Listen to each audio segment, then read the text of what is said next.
పరిశుద్ధులు ప్రియులైన దేవుని పిల్లలందరికీ యేసుక్రీస్తు నామంలో శుభవందనాలు తెలియజేసుకుంటా ఉన్నాను. పౌలు గారు తిమోతి గారికి రాసిన మొదటి పత్రికలో 1వ అధ్యాయం 5వ వచనంలో చాలా స్పష్టంగా దేవుడు 3 విషయాల గురించి అక్కడ రాయించారు. అదేంటంటే ఉపదేశ సారమేదనగా పవిత్ర హృదయము నుండి, మంచి మనస్సాక్షి నుండి, నిష్కపటమైన విశ్వాసం నుండి కలుగు ప్రేమయే. అది మామూలుగా మనం చదువుకుంటూ వెళ్ళిపోతాం, కానీ అది చాలా అర్థవంతమైంది. ఏంటంటే ఎవరైనా ఉపదేశం చేస్తే వాళ్ళలో 3 విషయాలు ఉండాలి. అదేంటంటే పవిత్ర హృదయం. అంటే మన హృదయానికి, మనుషుల ఎవరి హృదయానికి పవిత్రత అనేది ఉండనే ఉండదు. అది ఎవరి ద్వారా వస్తుందంటే క్రీస్తు రక్తంతో కడగబడి ఆయన నీతి అనే పవిత్రత మన హృదయంలో ఉంటేనే కానీ మన హృదయం పవిత్రం అవ్వదు. పాత పాపాలన్నిటికీ కూడా మనకి పరిహారం కలిగించబడి మనము నూతనంగా దేవునితో మనము అభ్యాసం చేస్తూ ఆయన బాటలో నడుస్తూ ఉంటే మన హృదయము పవిత్రం అవుతుంది. అదేవిధంగా మంచి మనస్సాక్షి అంటే మనకు తెలుసు, మనము మనసులో ఒక విధంగా ఉంటాం, బయటకు ఒక విధంగా ఉంటాము. అది తప్పని మనకు తెలిసినా మనం చేస్తూ ఉంటాం. ఎవరైనా దానిని వేలెత్తి చూపించినప్పుడు మనం దానిని సమర్థించుకుంటూ నెట్టుకొచ్చేస్తాం, కానీ మన మనస్సు మాత్రం మన మీద దోషారోపణ చేస్తానే ఉంటుంది. అందుకని మన మనస్సు మన మీద దోషారోపణ చేయకుండా దేవుని ఎదుట అది సమ్మతి పరచబడాలి. అటువంటి మనస్సే మంచి మనస్సాక్షి. అంటే దేవుని దగ్గర నించున్నప్పుడు మనము ఏం చేశాము అనే దానికి మనం నిర్భయంగా ఆయన దగ్గర చెప్పుకోగలిగిందే మంచి మనస్సాక్షి. అట్లాంటి మనస్సాక్షి మనకు ఉండాలి. నిష్కపటమైన విశ్వాసము అంటే మన విశ్వాసము కపటమైంది కూడా ఉంటుందా అంటే ఉంటుంది. ఎందుకంటే అది మనలోనే మనం చాలాసార్లు గమనించుకోవచ్చు. మనము విశ్వసించేది యేసుక్రీస్తునే.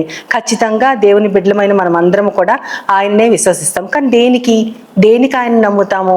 మన కష్టాలను తొలగించమని, మన బాధల నుంచి విముక్తి కలిగించమని, మనకి కొంచెం ఉన్నత దశలు ఇవ్వమని, మన పాపాలని క్షమించమని, ఈ రీతిగా మన విశ్వాసం ఉంటుంది. కానీ ఆయన మన కోసం ఈ లోకానికి వచ్చారు, తన ప్రాణాన్ని పెట్టారు. ఎందుకంటే ఆయన మనల్ని మిక్కిలిగా ప్రేమించారు కాబట్టే మనల్ని తనతో పాటు సదా జీవింపజేసుకోవటం కోసమే అనేటటువంటి విశ్వాసం మనలో నిజంగా ఎంతమందికి ఉంటుంది? చాలా తక్కువ మందికి ఉంటుంది. అదే నిష్కపటమైన విశ్వాసం.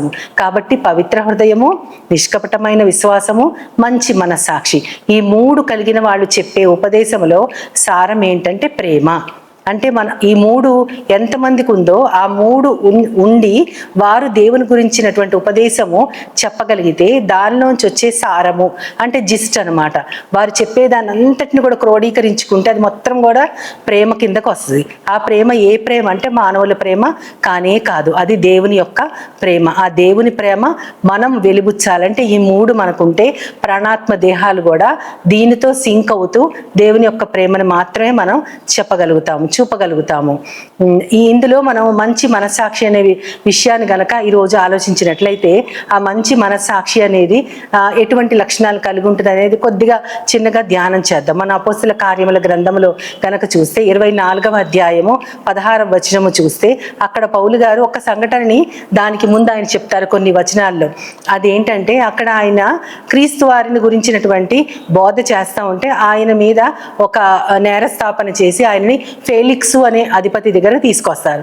అప్పుడు ఆయన నీ మీద చెప్పబడినటువంటి అభియోగాలకి నువ్వేం చెప్తావో చెప్పు అన్నప్పుడు ఆయన ఏం చెప్తా ఉంటారంటే ఆయన మాట్లాడుతూ కొన్ని మంచి మాటలు అంటారు. ఏమనంటే నీతిమంతులు అనీతిమంతులు కూడా పునరుద్ధానము ఉందని నమ్ముతారు అని అంటారు. మీరు నమ్ముతారు, నేను నమ్ముతాను. అదేవిధంగా నేను నమ్మే పితరులైన దేవుణ్ణి మీరు నమ్మే దేవుణ్ణి నేను కూడా నమ్ముతున్నాను. కానీ దానినే మీరు మతభేదము అని ప్రకటిస్తున్నారు. అది మతభేదం అయితే ఆ పితరుల దేవుణ్ణి నేను కూడా సేవిస్తున్నాను. ఎంత ఆయన అంటారు కదా పౌలు గారు ఒక చోట, వాక్చాతుర్యముతో నేను మాట్లాడలేదు, కేవలము క్రీస్తుని గురించినటువంటి ఆ యొక్క జ్ఞానంతోనే మాట్లాడుతున్నాను. కానీ ఇందులో చాలా వాక్చాతుర్యం ఉంది. ఏంటంటే ఆయన మనస్సాక్షికి వ్యతిరేకంగా చెప్పట్లేదు. ఆయన మనస్సు ఏమని సాక్ష్యం ఇస్తూ ఉందంటే క్రీస్తు మాత్రమే దేవుడు పంపించినటువంటి ఆయన కుమారుడు. కానీ ఇక్కడ యూదులు ఆయన నమ్మట్లేదు. కాబట్టి ఆయన ఏమంటున్నారంటే మీరు ఒక పితరుల దేవుణ్ణి సేవిస్తున్నారు, నేను కూడా అదే దేవుణ్ణి సేవిస్తున్నాను. మీరు పునరుద్ధానం నమ్ముతున్నారు, నేను కూడా నమ్ముతున్నాను. కానీ నేనేంటంటే మీరు ఏదైతే మతభేదం అంటున్నారో నేను దానినే నమ్ముతున్నా, దాన్నే ప్రకటిస్తున్నానని ఆయన స్పష్టంగా అక్కడ ముందు వచనాల్లో అంటారు. ఆ మాట అంటూ ఆయన 16వ వచనంలో ఏమంటారంటే, ఈ విధముగా అంటే నేను ప్రకటించిన ఈ విధముగా దేవుని ఎడలను మనుషులందరి ఎడలను నేను నిర్దోషమైన మనస్సాక్షిని అభ్యసించుచున్నాను అని అంటారు. ఆయన అభ్యాసము చేయుచున్నాను అంటారు. అంటే నా మనస్సాక్షి దేవుని ఎదురు నేను క్రీస్తుని సేవిస్తున్నానని ఆయన ఎదురు నేను చెప్పగలను. ఆ విధంగా నాలో ఏ దోషము లేదు. అదే విధంగా మనుషుల ఎదురు నేను ఒప్పుకుంటున్నాను. క్రీస్తుని గురించి ప్రకటించడమే మతభేదం అయితే దాన్నే నేను ప్రకటిస్తానని చెప్తున్నారు. ఈ విధంగా ఆయన ఆ విధంగా నేను అభ్యాసం చేస్తున్నాను అని చెప్తున్నారు అనమాట.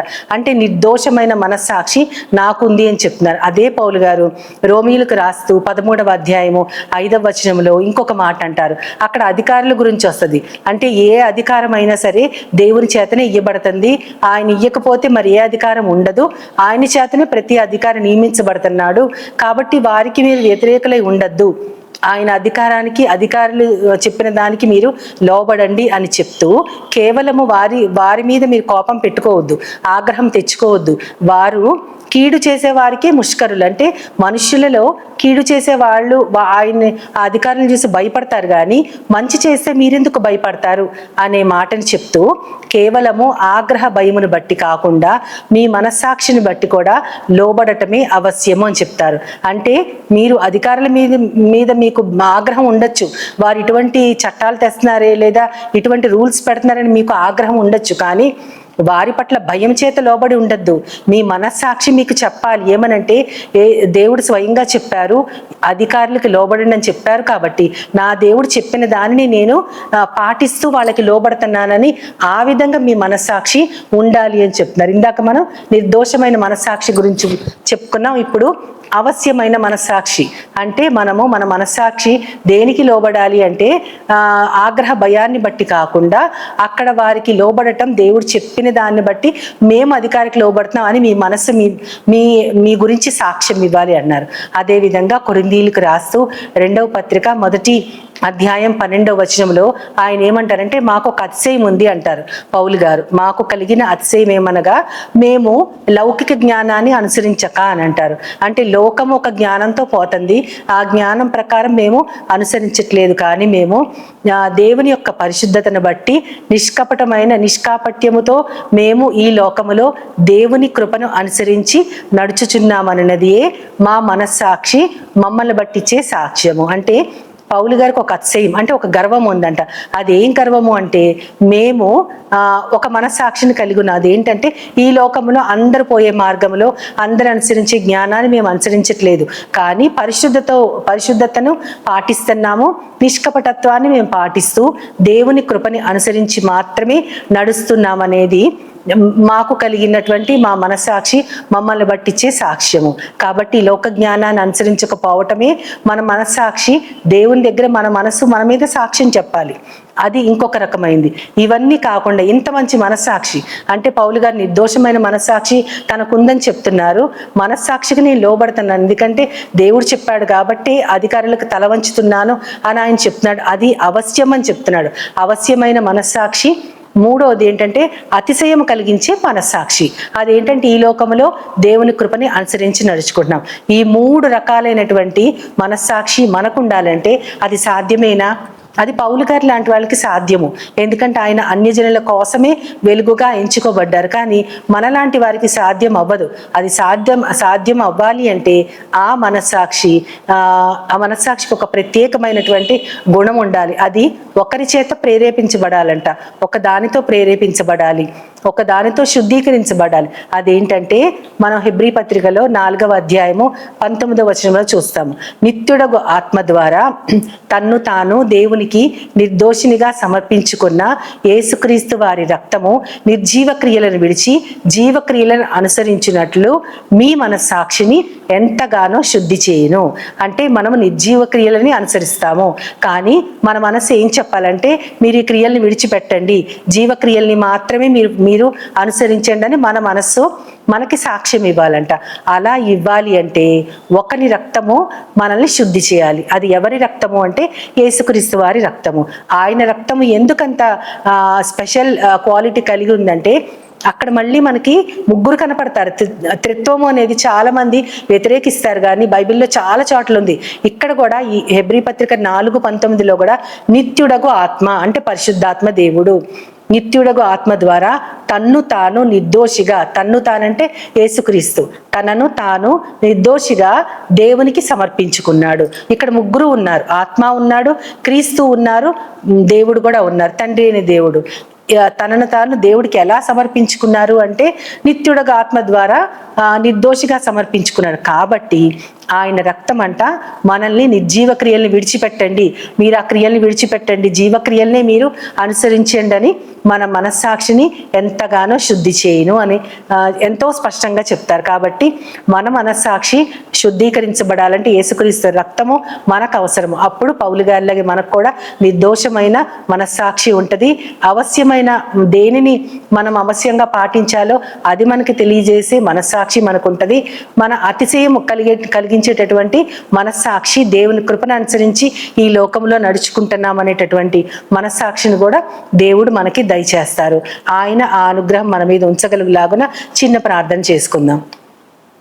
మహోన్నతుడా, మహాపరిశుద్ధుడైన నా ప్రియ పరలోకపు తండ్రి, మనస్సాక్షి గురించి వివరంగా మీరు నా ద్వారా ప్రభా మాట్లాడించారు తండ్రి. దానిని బట్టి ప్రభా మా మనస్సాక్షి శుద్ధి లేనటువంటిది, కానీ ఆ శుద్ధిని దయచేసేటటువంటి మీ కుమారుని యొక్క రక్తము మా మనస్సాక్షిలో మా మీద సాక్ష్యం, మంచి సాక్ష్యం ఇవ్వాలంటే మేము నిర్జీవ క్రియల్ని విడిచిపెట్టి జీవక్రియల్ని మాత్రమే అనుసరించగలిగేలాగా ఆ రక్తము మా అందరి మనస్సాక్షుల్ని శుద్ధీకరించేటట్లు నన్ను, మమ్మల్ని అందరినీ నీ పాదాల వద్ద పెట్టుకుంటూ నీ ప్రియ కుమారుడు నా ప్రియ ప్రభు యేసుక్రీస్తు వారి ద్వారా కోరి ప్రార్థిస్తున్నాను పరమ తండ్రి.